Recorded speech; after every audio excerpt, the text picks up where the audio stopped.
I frankly think that crisis initiation is really tough. And it's very hard for me to see how the United States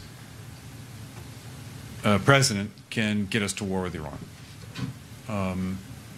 Which leads me to conclude that if, in fact, compromise is not coming, that the traditional way of America gets to war is what would be best for U.S. interests. Some people might think that Mr. Roosevelt wanted to get us into World War II, as David mentioned. You may recall we had to wait for Pearl Harbor. Some people might think Mr. Wilson wanted to get us into World War I. You may recall he had to wait for the Lusitania episode. Some people might think that Mr. Johnson wanted to send troops to Vietnam. You may recall he had to wait for the Gulf of Tonkin episode. We didn't go to war with Spain until the until the Maine exploded.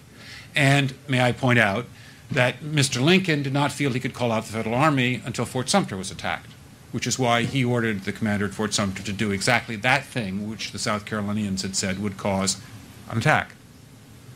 So if, in fact, the Iranians aren't going to compromise, it would be best if somebody else started the war. One can combine other means of pressure with sanctions. I mentioned that explosion on August 17th. We could step up the pressure. I mean, look, people, Iranian submarines periodically go down. Someday one of them might not come up. Who would know why?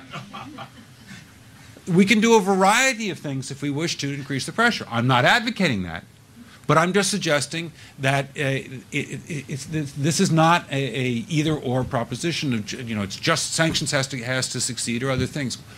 We are in the game of using covert means against the Iranians. We could get nastier at that.